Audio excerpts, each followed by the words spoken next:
En marge de l'inauguration du lycée de Dakar en Kayi et des réceptions des infrastructures scolaires construites et rénovées dans le département de la Bouinza, le ministre en charge de l'enseignement préscolaire, primaire, secondaire et de l'alphabétisation, Jean-Luc Moutou, a tenu à apaiser les inquiétudes du personnel administratif et enseignant des différents établissements scolaires des localités visitées. Toutefois, la responsabilité de tous a été rappelée.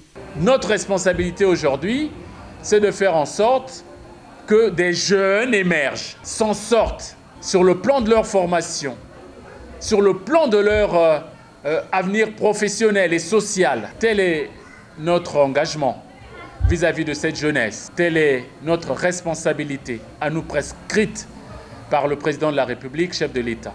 Et nous essayons de rapprocher les apprenants de leurs établissements scolaires. Et là, c'est un gros effort, une grosse réussite, puisque désormais, nous l'avons dit, les enfants qui obtiennent leur BPC ici ne vont plus aller à Mouyonzi. Ils vont prolonger encore ici de 3 années leur scolarité. Nous n'allons pas faire un travail partiel. S'il nous revient à nous de former le jeune de demain, nous ne pouvons pas considérer que nous l'avons fait jusqu'en classe de 3e et puis on va lâcher ces jeunes dans la nature pour qu'ils échouent après. Non, ils ont besoin d'un vrai accompagnement, d'une vraie prise en charge pour que demain, ils obtiennent leur baccalauréat, pour que plus tard, ils obtiennent leur licence et pourquoi pas, pour qu'ils deviennent nos collègues ici, au lycée de Kingwe, en tant qu'enseignants de lycée. Si l'amélioration des conditions de travail et d'apprentissage des enseignants et des élèves, couplée au rapprochement de l'école de l'apprenant, reste un challenge, le statut social des enseignants finalistes et communautaires, notamment leur intégration à la fonction publique, demeure aussi un souci majeur du gouvernement. Ce combat que nous menons au sein du gouvernement, sous l'autorité de M. Anatole Poligny-Makosso, notre investissement pour la construction des infrastructures, et pas seulement dans le département de la Bouinza, sur l'ensemble du territoire national, vous nous suivez, mais sans enseignants, il n'y a pas d'école, même bien construite, il n'y a pas d'école. Oui ou non? Pour qu'il y ait école, il faut qu'il y ait des bâtiments, il faut qu'il y ait des élèves, et enfin, il faut qu'il y ait des enseignants. Et puisqu'ils sont là, il faut les recruter. Il faut les recruter. Et le président de la République nous accorde ces quotas-là pour que nous puissions recruter des enseignants et pour que nous puissions enfin réduire significativement le déficit en personnel enseignant dans nos salles de classe.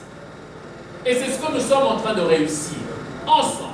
L'octroi chaque année d'un quota au département en charge de l'enseignement général vise à réduire progressivement le déficit en personnel enseignant. Un déficit qui est une vraie épine dans les bottes du système éducatif congolais. Ainsi, le quota de 2023 paraît plus conséquent que celui de 2022. Mais le respect des critères s'impose dans la gestion de ce quota. Partout où nous arrivons, où nous retrouvons cette grande famille, nous échangeons avec les enseignants au-delà de leur statut. Et nous avons sur la table à l'heure actuelle la question du quota des recrutements au niveau de notre ministère. Nous avons échangé avec eux sur cette problématique en rappelant que nous allons recruter cette année des enseignants qui iront dans les salles de classe. Que ceux qui viendront avec des dossiers pour leur recrutement au niveau de notre ministère, qu'ils se préparent à recevoir en retour la craie pour aller dans les salles de classe et faire en sorte que nous puissions